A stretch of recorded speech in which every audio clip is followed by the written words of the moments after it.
¡Qué show! Todos sabíamos que este día llegaría, me había tomado mi tiempo para hablar de la película, no quería destruir tan rápido las ilusiones de los que creen que es canon, pero qué rayos, ya no quiero posponerlo por más tiempo, así que prepárense porque vamos con todo. Antes de hablar del por qué no es canon, primero quiero resaltar todo lo positivo de esta película, porque sí, la película tiene cosas positivas y la verdad a mí me gusta. No crean que porque no es canon entonces la película es mala, no, nada que ver. De hecho, tiene dos de las escenas que más me gustan de Steins Gate. La primera es Kurisu borracha y la segunda es Kurisu actuando como Hououin Kyouma. Momentazos, sobre todo el primero. Ver a Kurisu ser tan amorosa con Okabe siempre me alegra el día. En verdad esa escena me da paz, pero bueno, a lo que vinimos. En esta película tenemos un cambio de protagonista. Esta vez la historia gira en torno a Kurisu. Simplemente se invirtieron los roles, ahora es ella quien debe salvar a Okabe. Esto es algo que queda muy bien porque permite explorar mejor sus sentimientos por nuestro querido científico loco. Vemos cómo ella sufre por la desaparición de Okabe, cómo se miente a sí misma creyendo que es mejor no jugar con el tiempo. En su interior sabe que será infeliz si no hace nada, pero aunque ella quiera ayudarlo, la advertencia de Okabe le impide actuar. No sería hasta que Suzuha le habla de su futuro que Kurisu decide cambiar las cosas. Falla algunos intentos, atropellan a Okabe, tenemos esa escena de Kurisu a saltacunas, pero al final todo termina con ese emotivo reencuentro en el presente. Una escena que, para serles honesto, no tiene nada de sentido, pero aún así es un bonito cierre.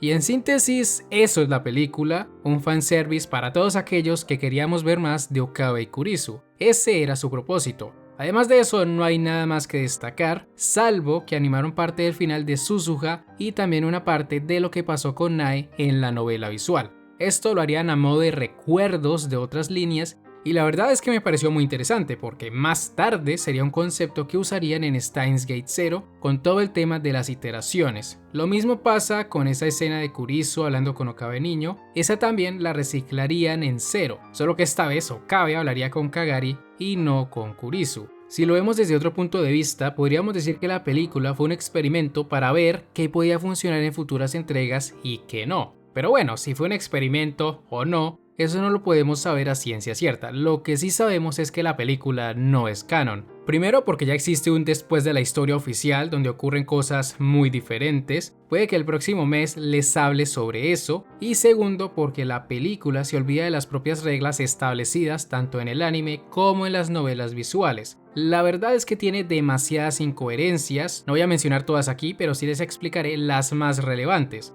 Para hacer todo más fácil de entender, vamos a dividir las incongruencias en tres partes: la línea R, Suzuha y el plan para salvar a Okabe. Vamos con el primero.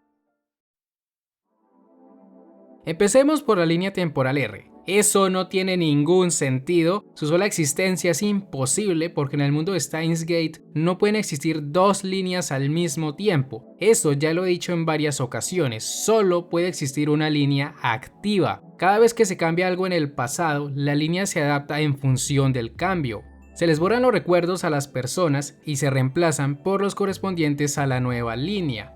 Eso por un lado.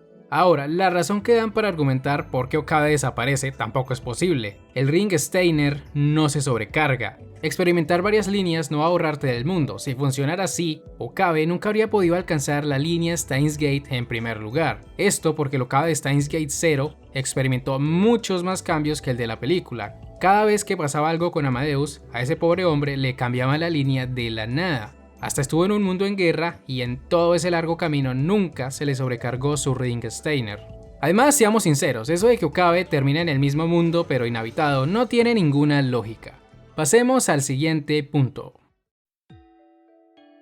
Al final de Steins Gate, cuando Okabe logra salvar a Kurisu y regresa al presente, Suzuha y la máquina del tiempo se desvanecen. Esto pasa porque en la línea Steins Gate no existen máquinas del tiempo, no hay razón para ello, ya que se evitó tanto la distopía de CERN como la Tercera Guerra Mundial. Dos eventos que, como recordarán, sucedieron por culpa de la existencia de máquinas del tiempo.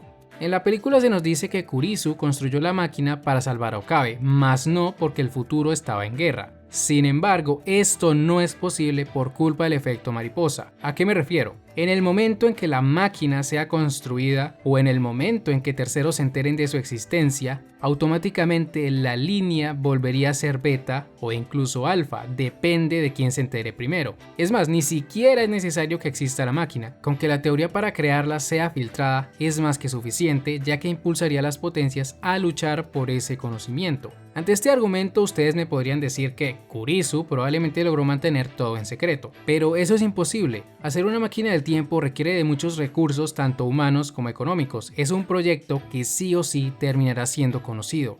Recordemos que ni en la línea alfa ni en la beta lograron evitar que supieran de su existencia. Además, también hay que considerar que Kurisu no sabe que personas cercanas a ella son peligrosas. Por ejemplo, Leskiren y Reyes siguen siendo militares, incluso Moeka también es un peligro. Y hablando de Shining Finga, esto genera otra incongruencia porque en la película le cuentan sobre la máquina, hasta se despide de Kurisu cuando viaja al pasado. En la línea Steins Gate, Moeka sigue siendo una Ronder. Así como le informa CERN de la IBN en la línea alfa, puede hacer lo mismo con respecto a la máquina del tiempo. Es más, ni siquiera es necesario que le informe a CERN, porque en el momento en que vio la máquina, el efecto mariposa debió cambiar la línea automáticamente. Pero bueno, detalles, una incongruencia más a la lista. Hasta aquí ya tenemos bastantes, pero si con eso todavía creen que la película es canon, pasemos al último punto.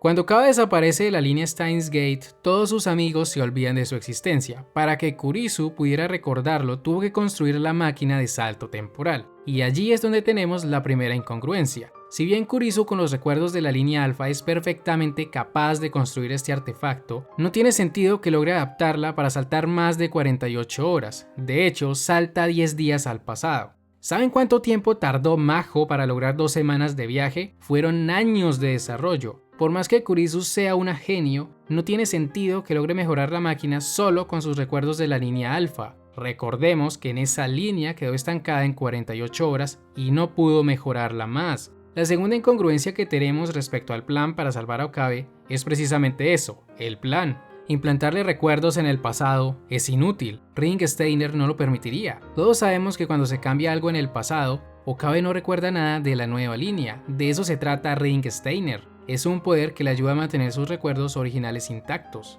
Por lo tanto, no tiene ningún sentido eso de besarlo en el pasado. Y la verdad es que podría seguir hablándoles de más incongruencias, pero ya quedó bastante claro por qué esta película no es canon. Y por cierto, si no lo sabían, la OVA tampoco lo es.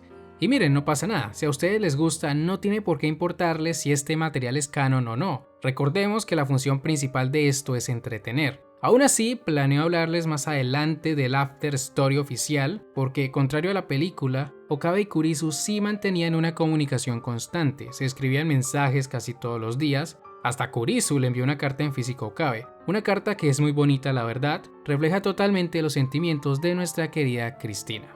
Pero bueno, ese ya sería un tema para otro video. Por hoy ya terminamos, así que si les ha gustado este video, no olviden dejar un buen like, suscribirse y nos veremos en siguientes videos. Hasta la próxima. El Sabe Kongru.